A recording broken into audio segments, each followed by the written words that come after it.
महापंचायत का जो निर्णय है वो सिरोधारी है। कोर्ट के बाहर ही कम से कम 2 घंटे रास्ता जाम करना चाहिए और जरूरत पड़ी तो वकील गोली खाने के लिए तैयार रहेंगे। कोई भी सरकारी नुमाइंदा कोर्टों में प्रवेश नहीं कर पाएगा। पुलिस का जो प्रवेश भी मेरे हिसाब से निषेध करना चाहिए। मैं कहना चाहता हूँ पूरा तरीके से सिस्टम को रोक देना वकीलों का आंदोलन का उग्र रूप होगा और जिससे जो शासन व्यवस्था चलाना बहुत मुश्किल हो जाएगा। जिस तरह की इन्होंने प्लानिंग बनाई है उससे जनता पूरी तरह से बर्बाद हो जाएगी। क्या आप बर्बाद करने पे तुले हो मुकेश शर्मा? वकीलों का काम ही जनता को सुलभ और सस्ता न्याय दिलाना है इसमें। और इस समय में सेशन कोर्ट की ग्रीन बार्ड का परिसर के अंदर बैठा हूँ। एडवोकेट मुकेश शर्मा हमारे साथ मौजूद हैं, इनसे हम बात करेंगे। मुकेश शर्मा, ये बताइए कि आंदोलन की रणनीति को अब किस तरह से कुछ परिवर्तन करने चाहिए या जो जिस तरह से आंदोलन चल रहा है उससे आप सफल हो पाएंगे? आपके वकीलों ने बार बार यही कहा है, हमने भी कई अध्यक्षों से नेताओं से इंटरव्यू लिया, आंदोलन को उग्र करेंगे। आपने भी कहा कि युवा अधिवक्ताओं की मांग है कि आंदोलन को उग्र करना चाहिए।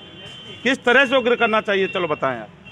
देखो, ऐसे तो महापंचायत का जो निर्णय है वो सिरोधारी है, लेकिन इस गहलोत सरकार को अगर इस तरीके से गहलोत सरकार अगर नहीं मानती है तो मेरा ये मानना है कि मेरा व्यक्तिगत विचार है कि आंदोलन को उग्र करना आवश्यक हो जाता है कि कोर्ट के बाहर ही कम से कम 2 घंटे रास्ता जाम करना चाहिए। गहलोत सरकार को एक संदेश देना चाहिए कि अगर आपने एडवोकेट प्रोटेक्शन एक्ट की मांग को नहीं माना तो वकील जिस तरीके से आंदोलन करना जानता है पुराने आंदोलनों की याद ताज़ा कर ले और जिस तरीके से वकील निहत्थे वकील जिन्होंने एक पुलिस फोर्स का सामना करके पिछले आंदोलनों में आंसू गैस के गोले, मिर्ची बम छोड़ने पे मजबूर कर दिया और फिर भी वो वकीलों से परास्त हुए और वकील आंदोलन सफल हुआ। गहलोत को घुटने टेकने पड़े। पुराने आंदोलन से सबक लेकर के उस तरीके का आंदोलन, उस स्तर का आंदोलन वकील करना जानता है और ज़रूरत पड़ी तो वकील गोली खाने के लिए तैयार रहेंगे।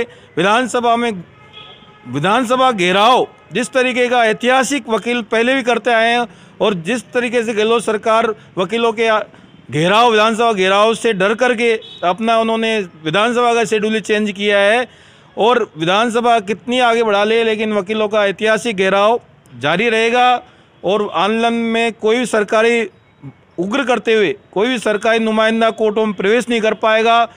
पुलिस का जो प्रवेश भी मेरे हिसाब से निषेध करना चाहिए और इसके अलावा कलेक्ट्रेट में जितने भी अधिकारी बैठते हैं जो कार्य बहिष्कार वहाँ भी हमारा चालू है और कलेक्ट्रेट में रजिस्ट्रियों का काम प्रभावित है। मैं कहना चाहता हूँ पूरा तरीके से सिस्टम को रोक देना वकीलों का आंदोलन का उग्र रूप होगा और जिससे जो शासन व्यवस्था चलाना बहुत मुश्किल हो जाएगा और आने वाले विधानसभा चुनाव में तो गहलोत सरकार को इसका बड़ा खामियाजा भुगतना पड़ेगा।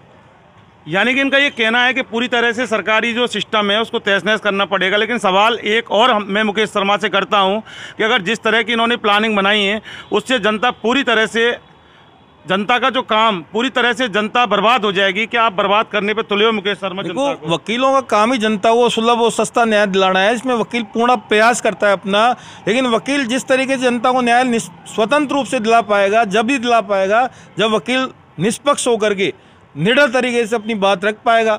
और उसी के एवज में वकीलों पे हमले हो रहे हैं कि विरोधी पक्ष या अपनी वकालत के कार्य के दौरान उन पर जिस तरीके का उन पर दबाव बनाने के लिए या वकीलों पर जिस तरीके का धमकाने, उनका हमले आए दिन हो रहे हैं और इस दौरान इस दिनों में ज़्यादातर हमले आप देखते हो पेपरों में कि आए दिन हमले हो रहे हैं वकीलों पे।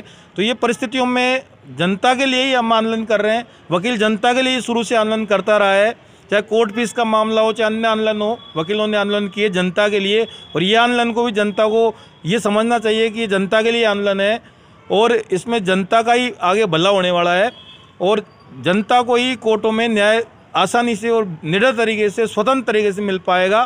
तो मेरा ये मानना है कि ऐसा कोई इश्यू है, जनता वकीलों के साथ है और इस आंदोलन का पूरा समर्थन जनता के द्वारा किया जा रहा है। लेकिन गहलोत सरकार जिस तरह से अड़ियल अवैया अपनाए हुए हैं उसके लिए कहीं न कहीं वो जिम्मेदार है। जनता की परेशानी बढ़ाने में भी गहलोत सरकार जिम्मेदार है और कांग्रेस का जो जन घोषणा पत्र है उसी की वो अगर वो नहीं करना चाहे तो उसकी होली वकील जलाएंगे जन घोषणा पत्र की आने वाले समय में।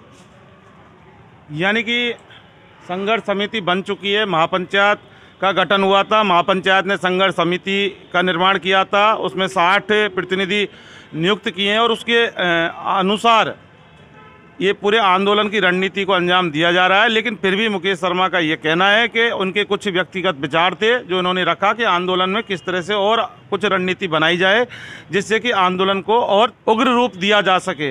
जनता के लिए काम करते हैं, जनता को सुलभ न्याय दिलाने के लिए काम करते हैं, लेकिन सवाल यही है कि आखिर आम जनता को इंसाफ दिलाने वाले इन काले कोट वाले वकीलों के साथ अन्याय होता रहेगा, अत्याचार होते रहेंगे, हमले होते रहेंगे और इनकी हत्याएं होती रहेंगी, तो फिर आम जनता सुरक्षित कैसे हो सकेगी? सवाल राजस्थान की अशोक गहलोत सरकार से भी है। इन्वेस्टिगेशन मीडिया के लिए मतीश पारिक के साथ मैं जितेंद्र शर्मा।